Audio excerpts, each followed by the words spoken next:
to the show with everything you could ever want to make and do. Right at your fingertips. I'm Fearne. I'm Stephen. And here's what's coming up on today's show.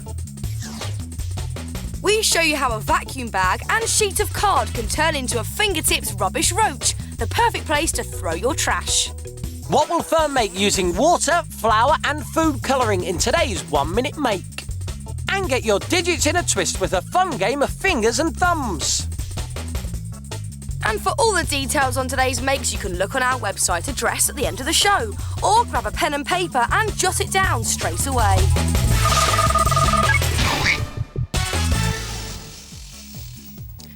Do you find your lunchbox disappointing?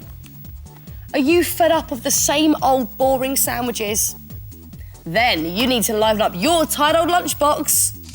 Fingertip style. Ah, safari. So goody. A safari packed lunchbox. Now, it may take a bit of effort, but it really does look fantastic. And it makes opening the lid of your lunchbox so much more fun when you've got all of that to look forward to. And your mates will soon be copying you. Have a look at this. Look, hidden inside this crate is a cheesy crocodile sandwich.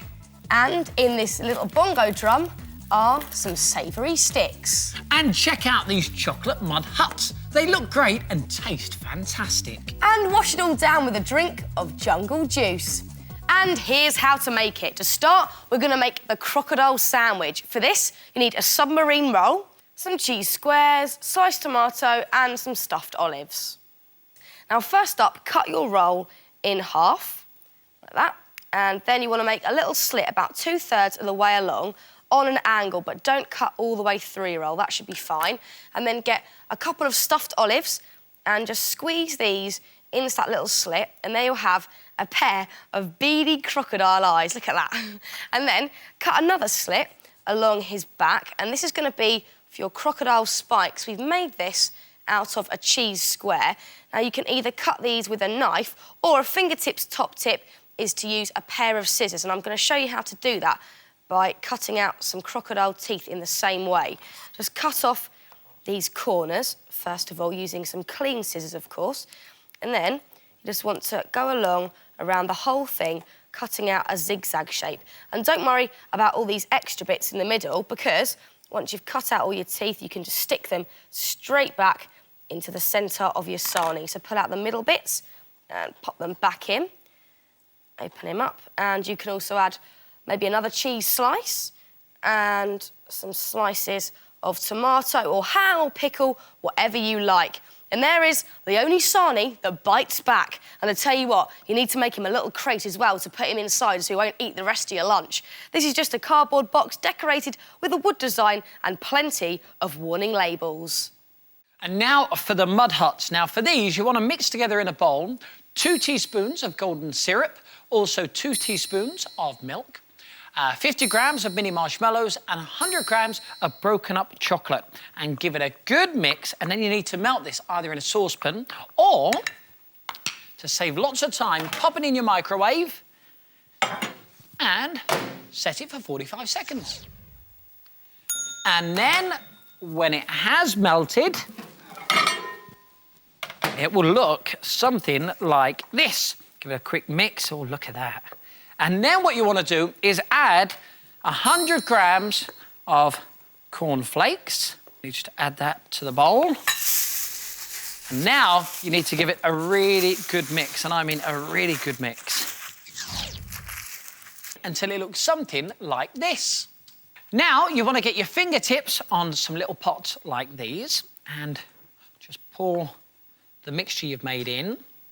And the mixture will make about 4 mud huts.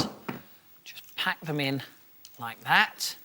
There we go. And when you've done all 4, pop them in the fridge to firm up. Yummy. Now, to make the roof for your mud hut, get some tissue paper and scrunch it around a cocktail stick, and it's just held in place using a little elastic band at the top. Then make little snips all the way around to kind of feather it all out. Then pop it on top of your mud hut. As for your drink, you could make like a banana-y sort of jungle juice, or you could just buy a fruity drink and stick your own jungle juice label on. Does it taste nice? And if you go to the Fingertips website, you can print off a jungle juice label and a bongo drum wrap for your crisp pot. Also, you'll find all the recipes for a safari to go, and the address is coming up soon. So why don't you try livening up your lunchbox safari style? With a bit of time, it really is worth it.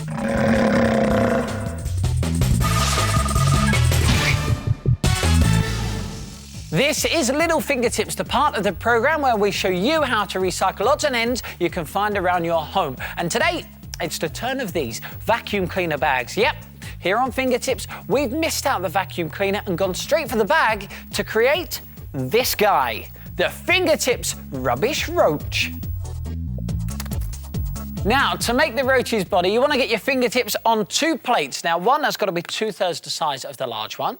Take the large one and draw round it onto a large piece of card, like this. Then draw around the small one underneath the large one that you've just drawn. And one more circle on the top, just here. Now, these plates will just give you a guide to draw the cockroach's body, because what you want to do is just join up the top circle, touch the middle one, and go down to the bottom like that, and do the same on this side. Join them up, and then draw the cockroach's head, which is this sort of shape, and cut this out. So you now have a piece of card that looks like that. Now, cockroaches have 6 legs, and they also have 2 very large feelers. Now, you can make these any shape you want. Then you want to attach the legs and feelers to the cockroach's body. And for that, what you want to do is get yourself some modelling clay and make a hole on the side of the body where you want the roach's legs to go. And then make a hole in the leg too, just here. And to attach them, just get a paper fastener and push it through both the holes, and then open out the paper fastener like that.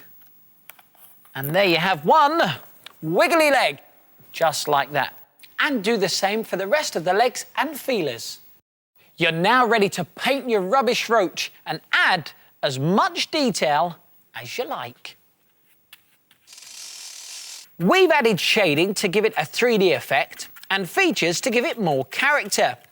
And when you're happy with your design and the paint has dried, turn your cockroach over, and then you want to stick your vacuum cleaner bag in place. Make sure it's a clean one, and then stick it just about there. And you want the open end of the bag at the top of your cockroach, and stick it in place. And if there's any bits poking out, you can easily sort that by just tucking them in and keeping them in place with some sticky tape, just there like that.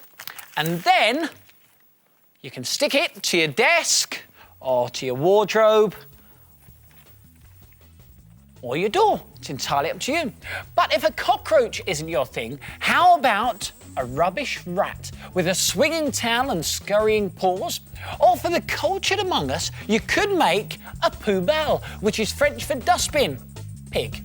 Whichever one you make, why don't you skip the vacuum and go straight for the bag? It will save you time in the long run.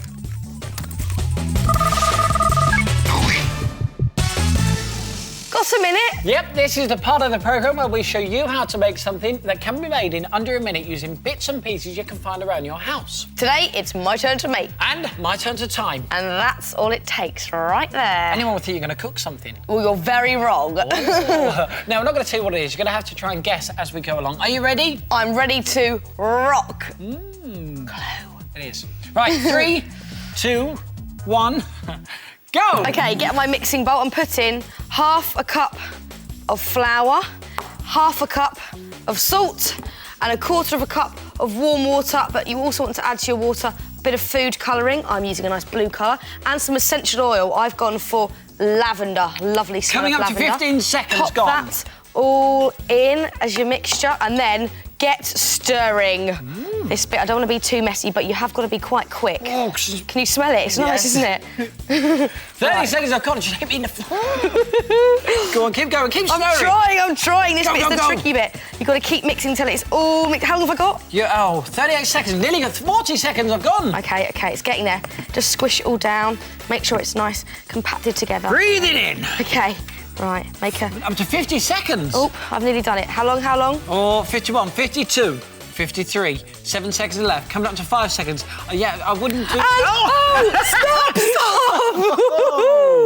58 seconds. Very close. The sweet smell of success. That's a clue there. Now, if you leave that to dry out for a couple of days, you will have the latest in perfume technology, fingertip smelly rocks. And they smell lovely. They're strong, aren't they? I know, they're gorgeous. They're the homemade potpourri pebbles that will give a fresh aroma to any space. And you can make as many as you want from that coloured dough. Also, you can have any smell you want. You don't just have to go for the smell that we've used. We've got some jasmine here. We've got orange, mint, vanilla. Go for any smell you like. And also experiment with the colours. If you mix 2 colours together but don't blend them too well, you'll get this very cool marbly effect. They're gorgeous. So here's a quick recap. Half a cup of salt, half a cup of flour, 1/4 cup of warm water with your food colouring and your essential oils. Mix it all together. So, see if you can beat the clock with the fingertips 1 minute smelly rock.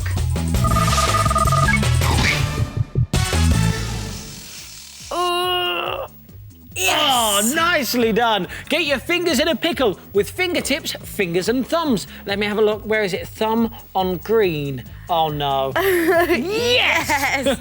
It's fun to make and fun to play. Look at that finger, orange. Can she do it? Yes, you can! Now, the idea is very simple. What you do is you take it in turns in spinning the decision maker. Wherever the arrows point, your fingers have to obey the command. So now I've got the 3rd finger on the yellow. Oh, this is going to be a tight one. Am I touching it? Yes, I am. Now, it's a great game to take when you're going to go on a long journey. And once you've limbered up your fingertips, you'll be able to perform some very impressive moves. Where are you going? OK, middle finger yellow. No way. No! Oh. Now, the playing surface for the fingertips, fingers and thumbs couldn't be simpler. All you have to do is stick down 4 rows of coloured squares on any flat surface. Now, we're using an old birthday cake base, but a sheet of card would work in exactly the same way. Now, you want to lay out your squares so the diagonal is as big as your outstretched hand. So I need to add 1 more row, and we're using these fun foam squares you can get in toy shops and in craft shops. But little squares of coloured card would work in exactly the same way. So lay them all out in rows like that. There we go. And if you check out the Fingertips website, you'll find a downloadable colour chart. We'll give the address at the end of the show. Just print it off, cut it out and stick it on. Now let's make the decision maker. And for this, you need to get yourself a shoebox and paint it. We've gone for blue and orange. And then get 2 wooden skewers and just cut them slightly wider than the shoebox itself. And onto them, you want to thread a bead, a cotton reel, then a crisp pot that you can make a hole through the centre. And on the other side, you thread another cotton reel and finish off with a bead to keep it in place. And then make 4 slits in your shoebox, 1, 2, 3 and 4, 2 on either side. And then just slot this down the slits you've made and then quickly check that your pots will spin. And you can download fingertip hand logos and coloured squares that you can stick to your crisp pots and then pop these back into your shoebox. But don't worry if you don't have access to the internet, because you can do this. Just use more of the coloured foam squares and design your own hands. But one thing that's very important is you must make 2 windows in the lid of your shoebox and add an arrow on each. This way, when you play the game, you'll know what decision has been made. So once your fingertips and thumbs have done all that hard work, it's time to play fingertips, fingers and thumbs. But beware, don't play it too much, otherwise your fingertips will be in finger bits. Well, that's it for today's show. If you want to make anything from the programme, then check out the Fingertips website. The address is right there. And we'll see you very soon for some more Fingertips. Bye.